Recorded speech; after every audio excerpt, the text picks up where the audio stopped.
ton onction maintenant, et nous voulons aussi écouter au travers de toutes ces paroles ta voix avant tout. Et nous te prions de le libérer pleinement pour qu'il soit en mesure de faire ce que tu lui demandes, tout simplement. Et nous-mêmes d'être bien attentifs à l'écoute de ta voix au travers de ces paroles. Nous le bénissons au nom de Jésus. Amen. Merci Gilles. Bonsoir à chacune et à chacun, bonsoir à ceux qui sont en ligne ou qui le seront. Je vous invite à prendre les Écritures avec moi. Et en effet, mon thème ce soir, c'est marcher ou apprendre à marcher dans la victoire. J'ai posé une question cette semaine au Seigneur parce que je voulais qu'il puisse me répondre concrètement. Quand on pose des questions au Seigneur, eh bien, il peut nous répondre et je crois qu'il m'a en tout cas répondu et en partie, je crois avoir compris certaines choses et je vous les partage dans ce simple message. Avant cela, vous avez les salutations des frères et sœurs de la paroisse de la Rive-Droite, Église libre, où j'étais ce matin, voilà. Et où dimanche prochain sera Gilles, et dans quelques temps sera Anne aussi. On est délégués, envoyés à la paroisse de la Rive-Droite, nous, paroisse d'Aunay. Donc c'est très bien. Jésus a dit dans sa parole, lorsqu'il parle à ses disciples, il dit une chose très étonnante. Il leur dit, vous marcherez sur les serpents et les scorpions, et sur toute la puissance de l'ennemi, et rien ne pourra vous nuire. Vous marcherez sur les serpents et les scorpions. Donc il dit cela quand ils reviennent d'avoir été en mission et ils ont vu que le nom de Jésus était capable de faire du bien à beaucoup d'autres. Et Jésus leur dit donc vous marcherez sur les serpents et les scorpions et sur toute la puissance de l'ennemi. Luc 10, 19, sauf erreur. En fait, pour Jésus, les serpents et les scorpions, vous voyez ces bestioles et les serpents là, on n'a pas tellement chez nous, enfin on a un peu de serpents, mais scorpions je crois pas tellement, il me semble pas. En tout cas, dans le sud de la France, là quand j'y vais, on peut en voir. Mais il dit, vous marcherez là-dessus, les serpents et les scorpions, n'est-ce pas, et rien ne pourra vous nuire. En fait, Jésus, il te délègue son autorité pour marcher sur toute puissance de l'ennemi, et c'est la victoire. C'est une victoire qui est assurée, notamment donc contre la puissance de l'adversaire. Mais en disant serpent et scorpion, on voit pas trop à quoi ça correspond. Je sais pas si vous pouvez me dire des éléments de réponse là, mais c'est quoi un scorpion du diable? C'est quoi un serpent du diable? Voilà, on pourrait dire bon, est-ce que tous les serpents et tous les reptiles sont méchants, donc on va marcher dessus? C'est évidemment pas ce que Jésus a voulu dire, mais il y a des serpents, il y a des scorpions sur lesquels tu es appelé à marcher dessus.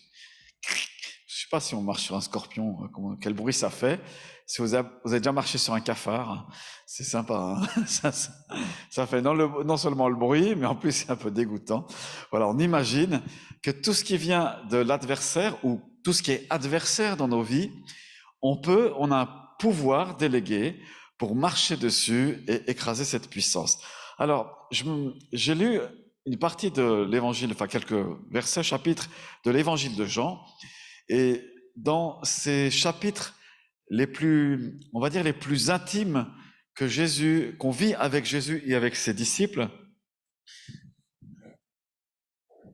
dans les chapitres les plus intimes qu'il donne, dans Jean chapitre 14, 13, 14, 15 et 16, un petit peu 17 aussi, mais c'est différent, eh bien Jésus est en train de dire attention, vous allez avoir des moments difficiles, vous allez avoir des combats, des luttes, je vous préviens, je vous avertis, et Jean 16, 33, merci, excusez-moi. Dans Jean chapitre 16, verset 33, c'est la conclusion de toute une série de discours dans l'intimité, et il leur dit, je vous ai dit cela, donc je vous ai averti de tout ce qui va arriver, afin que vous ayez la paix en moi. Vous aurez à souffrir dans le monde, où vous aurez des tribulations, mais prenez courage, moi j'ai vaincu le monde. Quelle parole extraordinaire de Jésus. Il sait qu'il va à la croix. Il sait ce qu'il attend. Il sait qu'il y a des tribulations qui attendent ses disciples. Et il leur dit, mais prenez courage, moi j'ai vaincu le monde. Notre adversaire, c'est le monde. Alors ça veut dire quoi, le monde dans l'évangile de Jean? Évidemment, c'est pas tout le monde qui nous entoure, décidément. Excusez. Il dit, prenez courage, moi j'ai vaincu le monde. En fait, il parle de tribulation, d'épreuves. D'épreuves pour les premiers apôtres parce qu'ils vont déguster, il y aura la persécution. C'est peut-être la première chose à laquelle on pense, la difficulté d'annoncer parfois l'évangile en milieu hostile, parce que parfois les hommes ont pas envie de savoir l'évangile, et puis ça réagit. Parfois ça les remet trop en question, parce que voilà, et puis ils nous accusent en retour, ouais, toi t'es le petit saint, t'es parfait, y a rien qui, voilà, etc. T'es pas de ce monde. Vous voyez, il peut y avoir des retours de bâton comme ça, mais aussi parce qu'il y a des combats intérieurs. Et quels sont ces combats qu'on pourrait avoir dans la vie de tous les jours? Eh bien, il les mentionne dans ces différents chapitres que j'ai parcourus. Je vous en livre quelques-uns. Est-ce que vous avez déjà eu des batailles dans vos pensées par rapport à Dieu? Hein, la bataille classique, c'est de dire, mais Dieu, si t'es bon, pourquoi dans ce monde il y a tant de problèmes? Finalement, balaye-moi tout ça, un coup d'éponge et on n'en parle plus. Hein, pourquoi, si Dieu m'aime, puisque on vient de le chanter, pourquoi il y a encore telle ou telle chose dans ma vie qui est là? Tout à l'heure, Gilles nous a parlé du Saint-Esprit. Quel merveilleux Saint-Esprit. Eh bien, parfois, vous avez pu avoir des questions. Non, mais le Saint-Esprit, j'aimerais bien le sentir un peu mieux. J'aimerais bien voilà, est-ce qu'il est vraiment là? Est-ce que c'est vraiment lui qui inspire mes prières? Vous voyez, tous ces questionnements qui sont là. C'est pas forcément un péché de se poser la question par rapport à Dieu, tout ça. Certains y répondent par ce qu'on appelle la théologie, mais c'est pas un péché. Ça pourrait devenir un péché si vous commencez à lever le poing vers le ciel et puis vous dites là, je me rebelle, j'en ai marre et j'abandonne tout ça. Mais là, on n'en est pas là. On peut avoir des questions légitimes. Jésus, il rejoint ses disciples. Vous aurez des batailles, des tribulations dans vos pensées.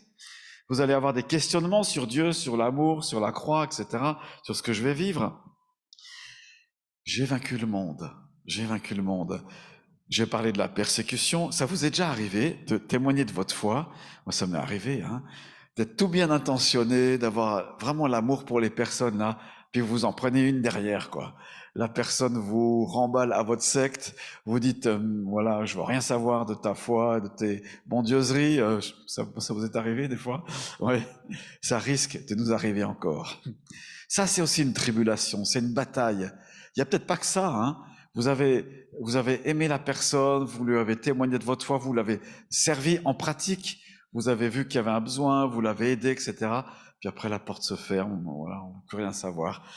Voilà, ça fait partie des tribulations de ce monde aussi. On en vivra encore. Est-ce que vous êtes déjà venu à un culte, puis vous avez eu l'impression de vous ennuyer? Vous avez regardé votre montre? Allez, soyons honnêtes, hein. Peut-être pas, peut-être jamais, parce que vous avez, voilà, votre cœur est grand ouvert et vous aimez tellement le Seigneur, mais des fois, voilà, la réunion est longue ce soir, quoi. Est-ce que la sœur une telle ou le frère un tel, il peut finir sa prière, ça serait bien. Vous voyez, tous ces trucs-là qu'on peut avoir. Est-ce que c'est du diable? Pas forcément, c'est nos scorpions et nos combats intérieurs qu'on peut avoir, où vous avez décidé un matin de prier, vous avez mis le réveil 10 minutes plus tôt ou un quart d'heure. Vous dites, ah, demain matin, je vais allez, prendre le temps, il y a cette situation, je veux prier pour que la main de Dieu agisse, ou beaucoup plus tôt, ça dépend. Et puis, voilà, pas envie, quoi. Vous levez le matin en disant, bon Seigneur, je te remets tous mes combats pour moi. Je garde le silence, c'est un verset en plus de la Bible. Il en donne autant à son bien-aimé pendant qu'il dort. Je dors, fais le travail, Seigneur. Voilà, je ne sais pas si vous avez ces combats-là.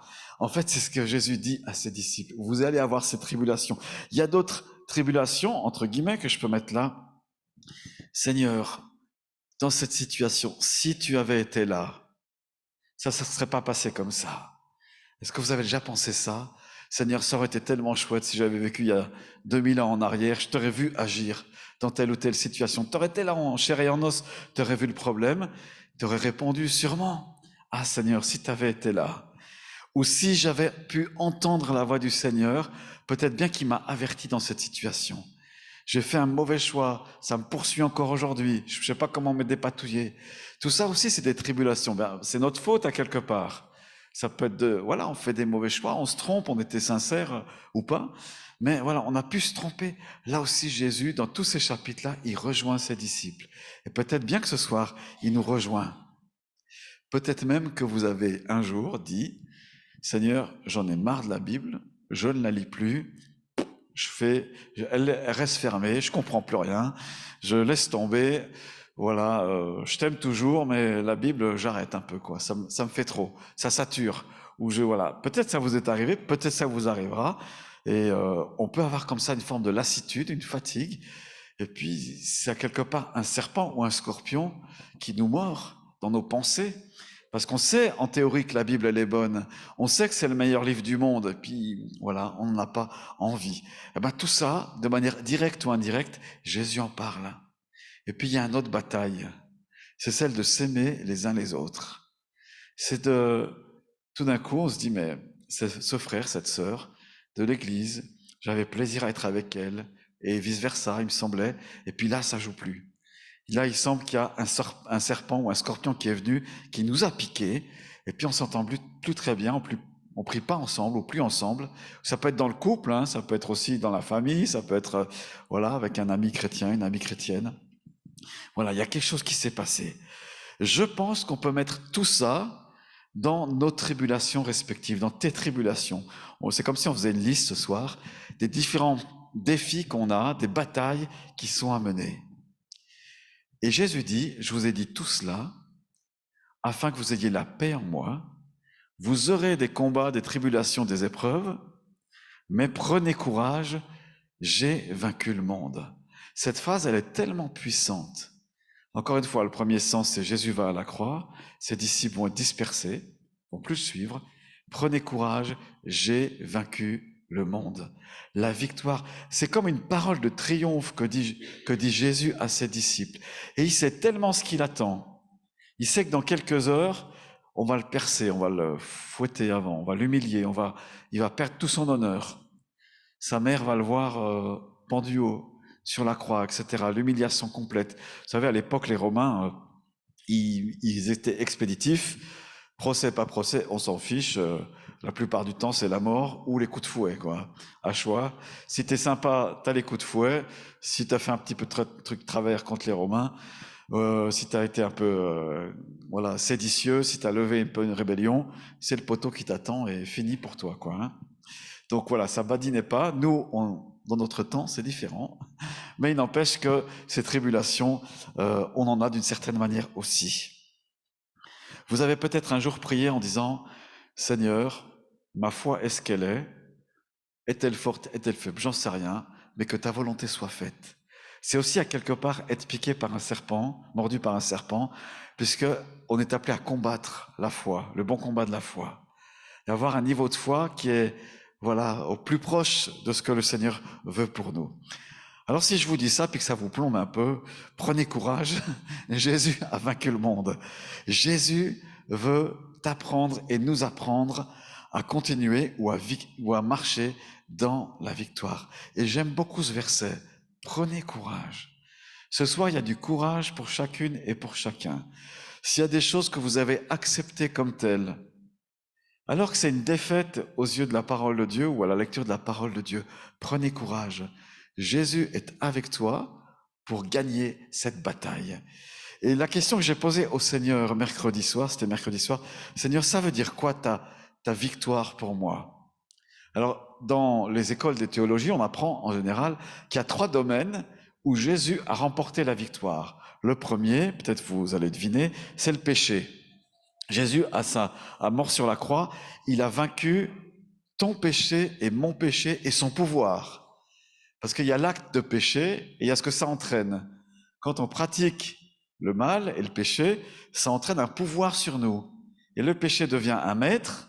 Si on prend l'exemple de l'alcool, par exemple, alors l'alcool en soi n'est pas un péché, mais une pratique régulière qui devient alcoolisme, eh ben ça peut être autre chose, hein, ça peut être de la colère, ça peut être voilà quelconque addiction, ça peut être quelque chose qui est récurrent, qu'on accepte dans notre vie et qu'on pratique. Eh bien, il y a un pouvoir qui est là derrière. Et lorsqu'on vient à Jésus, ce pouvoir se brise. Et ça devient, voilà, sans pouvoir. Romains chapitre 6, si jamais vous pourrez vous y plonger. Le péché n'aura pas de pouvoir sur vous parce que vous n'êtes pas sous la loi, mais sous la grâce. La loi enfermait les gens dans le péché. Jésus vient avec sa grâce et il nous libère. Et c'est pas une bonne nouvelle, ça. C'est quand même génial, hein. Les héritages de nos pères et mères, les choses lourdes qu'on a trimballées peut-être comme par tradition familiale et autres, en venant à Jésus, elles se cassent, elles se rompent. Et ça, j'en parlerai un petit peu peut-être tout à l'heure. Première chose, donc le péché. Jésus a vaincu le mal et mon péché. Deuxième chose, il a vaincu la mort. C'est un peu la même chose finalement. Il a vaincu la mort. Romains 8, verset 2, la loi de l'esprit de vie en Jésus-Christ m'a affranchi de la loi de la mort, enfin du péché et de la mort. Péché et mort, Jésus a brisé ça à la croix. Et c'est étonnant parce qu'on pourrait dire, oui, mais à la croix, tout s'est arrêté, Jésus est mort. Oui, mais il est ressuscité. Et c'est ça, le pouvoir de la croix, c'est que Jésus est revenu à la vie, il est sorti du tombeau, de la tombe, du cimetière, et puis voilà, il est allé en grand vainqueur, en triomphateur sur la mort et le péché. Les conséquences du péché, c'est la maladie. Il a aussi vaincu la maladie. 1 Pierre 2, 24. Et puis, le troisième domaine, donc mort, péché, maladie, ça en fera 4, eh bien, il a vaincu tout ce qui est l'origine spirituelle du mal, on pourrait dire ça comme ça. C'est le péché, bien sûr, mais c'est le prince du mal, le prince des ténèbres. Il l'a vaincu. C'était pas dans un face-à-face, mais il a écrasé l'adversaire. Il a écrasé sa puissance et il l'a vaincu. Et Jésus, il est même dit de lui, dans Colossiens 2, il a dépouillé les autorités et les puissances en triomphant d'elles par la croix. Il a triomphé d'elles. Vous savez, dans la hiérarchie diabolique, je ne veux pas faire peur, mais c'est une réalité spirituelle. Il y a les esprits mauvais qui cherchent à attaquer, agresser, enfermer, tourmenter, par des maladies, par des agitations diverses, voilà, etc., par des traditions. On a plusieurs fois parlé ici dans ce lieu. Mais qui commande ces puissances? Il y a des puissances intermédiaires. Jésus les appelle les esprits du mal, dans les esprits méchants, dans les lieux célestes, etc. Il parle de catégories de démons. C'est une certaine hiérarchie qui est là. Et puis tout au-dessus de cette hiérarchie, il y a Satan lui-même. Alors, est-ce que Satan peut posséder quelqu'un? Je ne pense pas. Mais il donne ses directives. Comme ça, et Jésus, lorsque il voit le mal qui est en face de lui, il va le personnifier dans la personne de Satan. Par exemple, quand les disciples, ils évangélisent, il dit, je voyais Satan tomber du ciel. Son pouvoir était brisé à cet endroit-là dans la vie des personnes. Plus de pouvoir. Trop bien, hein? Et puis nous, on est assis avec Christ dans les lieux célestes, on est encore au-dessus de Satan, et même au-dessus des anges dans la hiérarchie spirituelle. Ça, c'est fou, hein? Mais le grand ange, Michael, Gabriel, tout ça, les archanges et tout ça, Jésus nous a rachetés et il nous a placés avec lui sur son trône. On regarde la bataille d'en bas. Mais étant un petit peu quand même en bas, on a quelques batailles à gagner ou à regagner. C'est ce que je vous disais tout à l'heure, des choses qui peuvent être comme des zones d'ombre dans nos vies. Et dimanche passé, je vous partageais l'inquiétude qui peut être une zone d'ombre. J'espère que vous avez pris des victoires cette semaine par rapport à ça, gagné du terrain sur les inquiétudes, l'anxiété, etc. Ah, c'est encore à prêcher. Il va falloir que je prêche là-dessus encore. Merci Seigneur. Mais on a dans notre vie des zones, des tribulations, comme dit Jésus, où il faut gagner cette bataille-là. Et c'est pas l'autre qui va seulement prier pour toi, qui va la gagner, mais c'est toi qui dois marcher sur le serpent et les scorpions de ta vie et tuer ce venin, ou en tout cas empêcher le venin de l'adversaire. Voilà, ça c'est, j'ai posé la base, Jésus qui a vécu la mort, le péché, maladie, et Satan lui-même.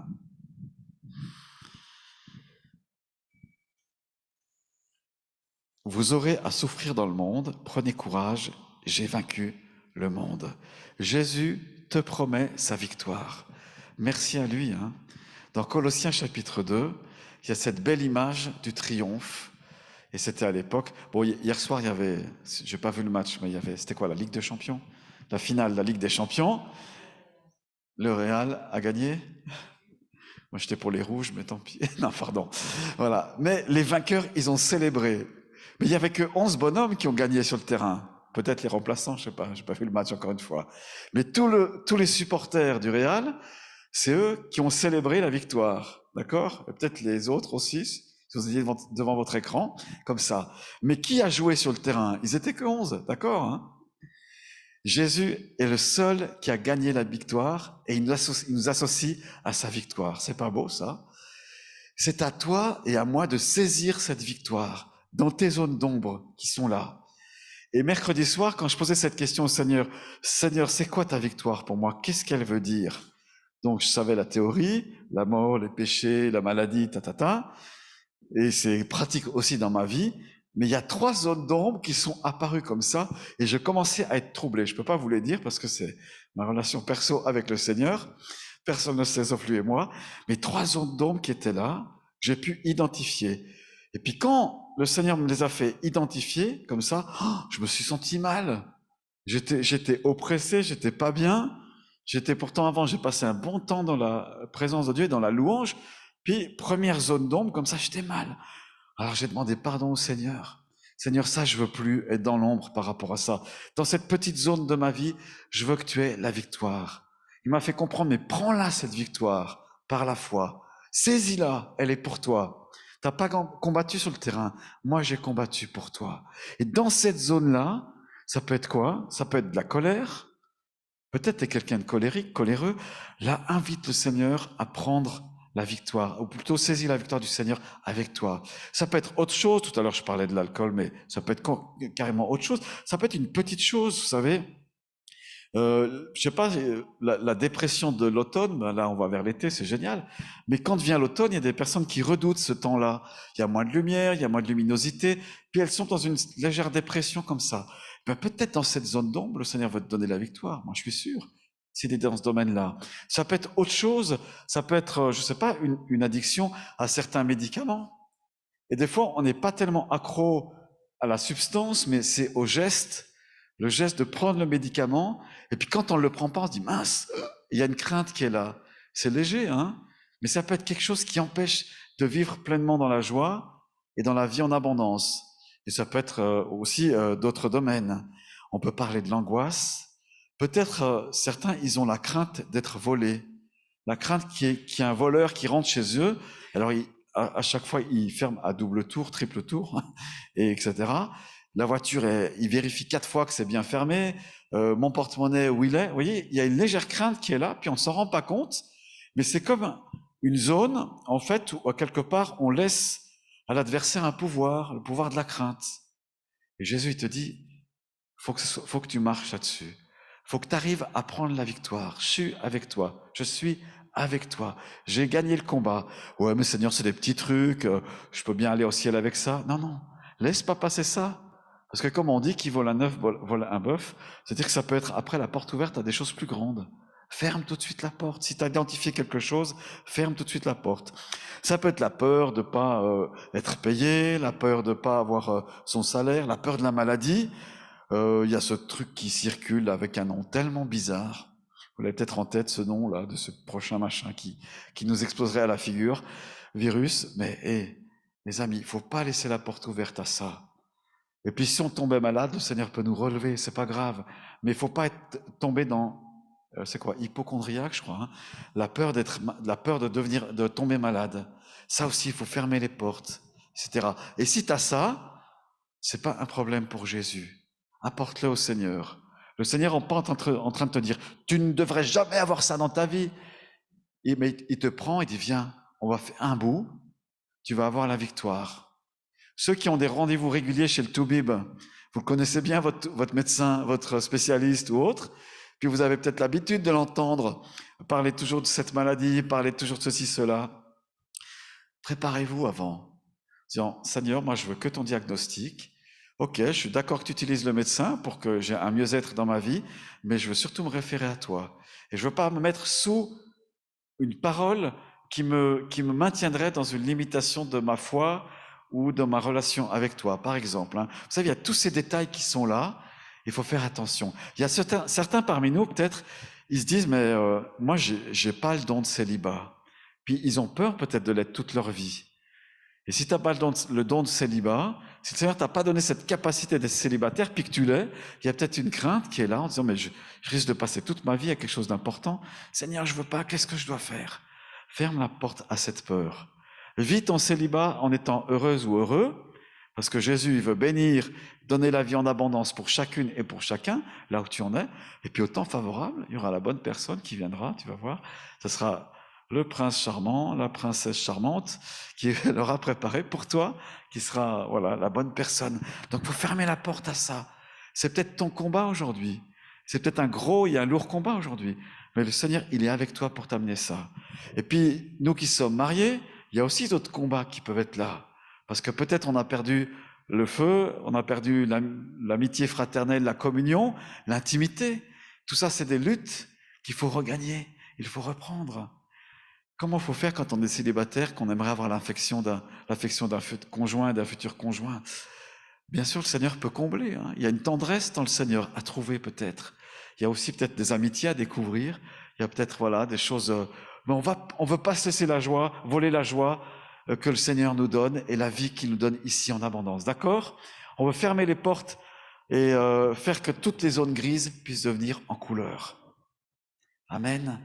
C'est ce que je te souhaite. C'est ce que je nous souhaite à chacune et à chacun.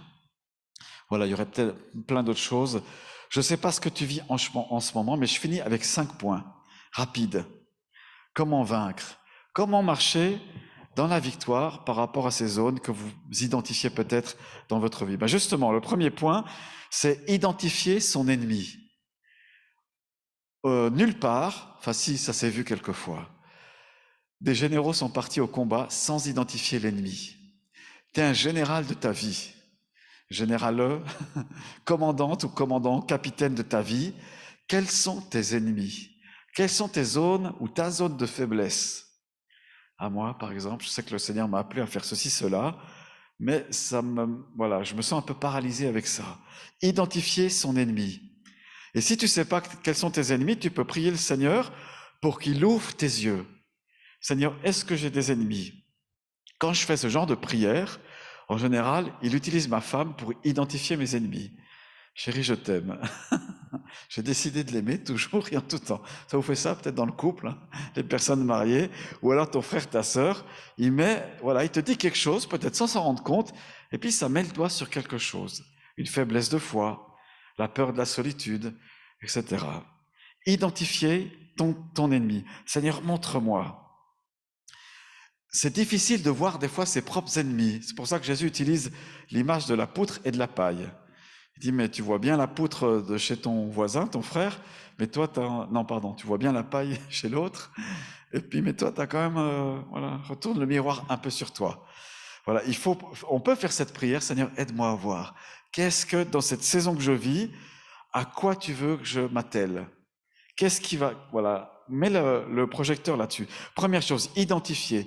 La deuxième chose, je trouve que c'est un petit peu la plus dure, c'est confronter. Ok, Seigneur, je sais que j'ai ce problème-là, ce défi, cette zone d'ombre, ce serpent sur lequel je dois marcher. Aide-moi à le confronter. Aide-moi à y faire face.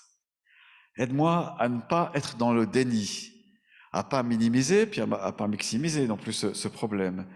Mais aide-moi à le confronter. Et la Bible dit, celui qui confesse ou qui avoue ses fautes et les délaisse trouve compassion. Tu vois, Seigneur, là, dans cette zone-là, comment je peux avoir la victoire? Si tu es un angoissé de la vie, comment je peux avoir la victoire? Je dois parler à telle personne, rien que d'y penser, ça me fait flipper. Comment je peux avoir la victoire par rapport à ça? Je vous réfère un petit peu au message que j'ai partagé semaine précédente. Donc, identifier son ennemi et le confronter.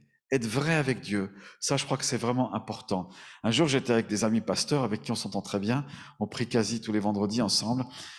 Un moment, et puis il y a un truc qui m'est remonté là, comme ça, que j'avais oublié de 40 ans.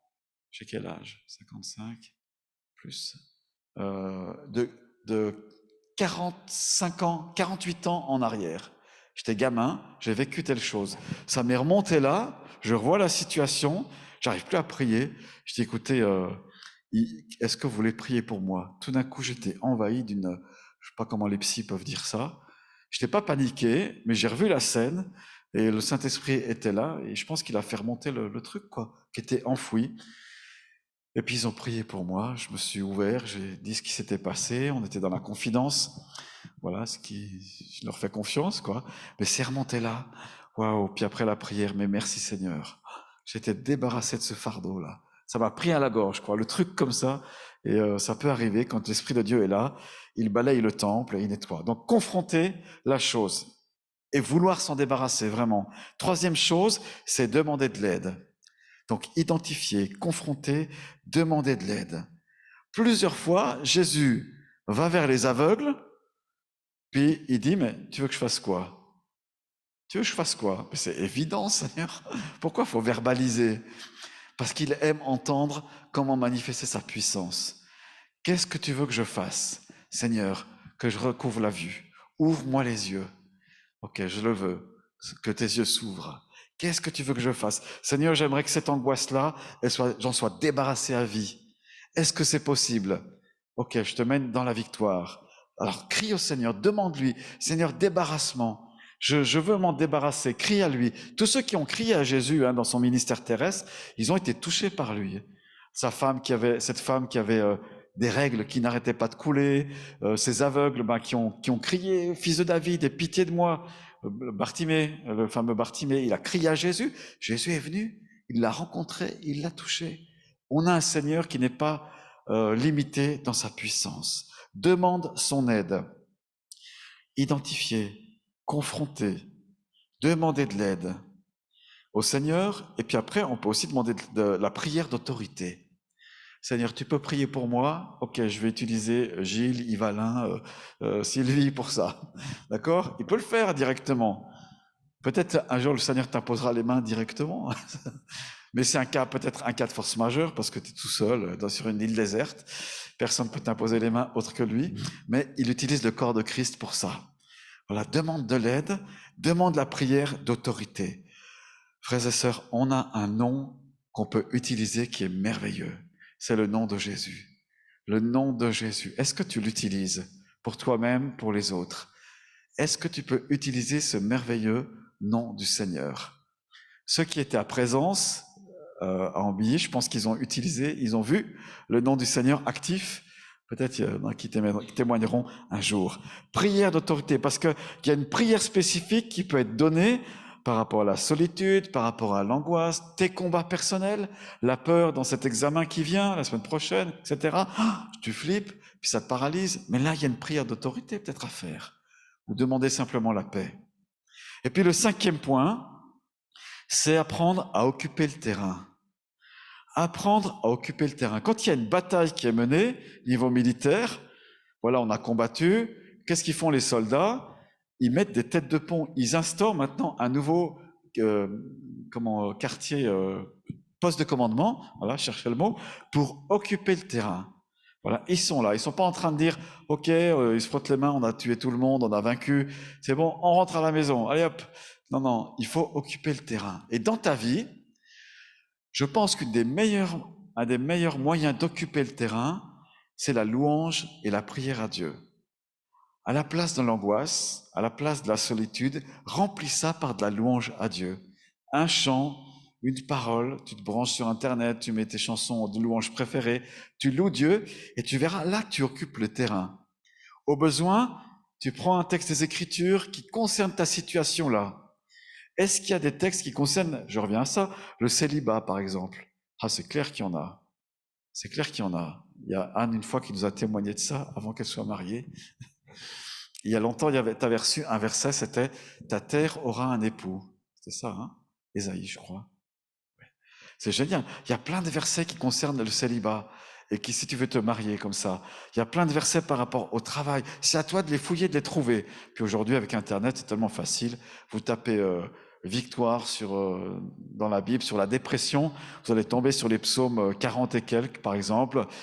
Pourquoi t'as battu mon âme et gémis-tu au-dedans de moi? Espère en Dieu. Tous ces psaumes qui sont antidépresseurs, c'est génial, quoi. Il y a tellement de versets positifs dans les Écritures. C'est à nous de les trouver et vous allez garder vos perles précieuses pour vous. Peut-être qu'un jour, vous pourrez les donner à quelqu'un. Tu sais, moi, j'ai aussi vécu ça. Voilà comment je pense en bonne partie être sorti de cette ornière aujourd'hui. Agir dans l'esprit opposé. Si quelqu'un, je dis ça comme ça, aime bien compenser la tristesse par des achats. matériel. Vous allez sur Amazon et compagnie, vous allez dans les boutiques faire du shopping, etc. Puis vous dépensez un peu trop à chaque fois de votre budget. Puis ça devient une addiction, accro au shopping. Il y a un film comme ça, je crois. Et voilà, si c'est votre travers comme ça, comment on peut occuper le terrain? Génial, j'ai la victoire, je vais acheter plein d'habits. Non, faites pas ça. Vous allez retomber dans le travers, évidemment. Non, mais vous pouvez consacrer une partie de vos finances pour un soutien missionnaire, pour bénir quelqu'un au loin, pour acheter quelque chose à quelqu'un qui est dans le besoin. Pourquoi pas? Vous savez, cet argent que vous dépensiez en trop, que vous avez réussi à maîtriser, agissez dans l'état d'esprit contraire. Et ça s'apprend. Quelqu'un qui regarde de travers la personne du sexe opposé, apprendre à regarder autrement. Ça peut s'apprendre avec le Saint-Esprit. Seigneur, donne-moi de voir la beauté, ta création autrement. Réapprends-moi à regarder. Le souci à la maison, apprends-moi, Seigneur, à le dominer. Je vais retrouver ma conjointe, mon conjoint, voilà, découragé, etc. Apprends-moi à rester dans la joie, la zone d'ombre. D'accord? Le Saint-Esprit est avec toi. L'Esprit de Dieu t'apprend à vaincre le péché, à vaincre ces zones d'ombre, et c'est tellement génial quand on a la victoire. Quand il y aura des victoires dans ces prochains temps sur tel ou tel domaine, n'hésitez pas à partager, si vous pouvez le faire, bien sûr, à l'Assemblée. Ça dépend des domaines, mais on peut rester général, et puis louer le Seigneur, et puis offrir un culte de reconnaissance au Seigneur. Waouh, Seigneur, il y a une année, il y a 6 mois en arrière, j'étais là-dedans, puis maintenant tu m'en as sorti. Merci Seigneur. Vous regardez votre journal, vous avez noté ça, et vous allez de victoire en victoire. Amen. Merci Seigneur. Donc je redis mes 5 points. Identifier son ennemi, le confronter, demander de l'aide, faire une prière d'autorité et occuper le terrain. Et la victoire t'est assurée. Sois sans crainte, dit Jésus. J'ai vaincu le monde. J'ai vaincu ces batailles. Elles sont là. J'ai ma victoire à disposition. Merci, Père Céleste, d'avoir envoyé Jésus. Tu nous as donné aussi sa victoire. Je te prie, Seigneur, qu'on devienne des combattantes et des combattants courageux, qui ne se laissent plus vaincre par l'adversaire. On cesse prendre des coups, puis on ne réagit pas. On a tellement l'habitude. Seigneur, que ce défaitisme ce soir soit balayé. Pardon pour ça. Seigneur, on a été peut-être, ou moi, un pasteur défaitiste. Et si c'est ton cas, si tu n'as été pas un pasteur défaitiste, mais un chrétien défaitiste, apporte ça au Seigneur, confesse-le. C'est important ce soir. Alléluia. Saint-Esprit, tu es tellement l'encourageur. Ceux qui ont été marqués par des échecs relationnels, qui ont vécu un échec, ils n'ont pas su savoir quoi faire avec. Je parle de divorce, je parle de choses lourdes, difficiles. Il y a une bataille à reprendre. Peut-être sur votre propre identité, parce que vous dites, oh, moi j'ai pas un avenir heureux devant moi, c'est comme ça. Prends la victoire au nom du Seigneur. Tout à l'heure, je parlais du célibat. Il y a une victoire à prendre pour être heureux dans ce célibat, en attendant que il y ait la bonne personne qui soit là. Le Seigneur est tout-puissant, il peut te la faire rencontrer la semaine prochaine, dans un mois. Le Seigneur est un Dieu de grâce, un Dieu d'amour. Son amour est infaillible. Et dans son amour, il te rend vainqueur ce soir. Confronte tes ennemis. Demande de l'aide au Seigneur. Fais un par un. Faut pas faire 15 ennemis à la fois, mais fais un par un. Prends du temps simplement. Demande de l'aide, la prière, et le Saint-Esprit va te donner la victoire. Et tu verras dans 6 mois, dans 1 an, tu auras la victoire sur le domaine. Peut-être qu'aujourd'hui, c'est une lutte intense. Tu es découragé, tu es accablé. Remets ça au Seigneur. Lâche l'affaire, donne-lui. Et il va pouvoir vraiment t'aider à marcher comme lui, en vainqueur pour vaincre. Merci Seigneur. Oui, Saint-Esprit, cher Saint-Esprit, on t'a invoqué tout à l'heure. Viens rejoindre chacune et chacun. Viens faire du bien. Mets au large. Avance en pleine eau. Fais-nous avancer en pleine eau. Fais-les avancer en pleine eau. Dans le nom précieux de Jésus-Christ. Alléluia. Merci Seigneur. Seigneur, bénis ce mois de juin pour chacune et chacun. Pour les enseignants qui sont là, les étudiants, les élèves, bénis-le. Que ce soit un mois de juin pas comme les autres. Je prie, Père Céleste, au nom de Jésus. Amen. Amen. Soyez bénis.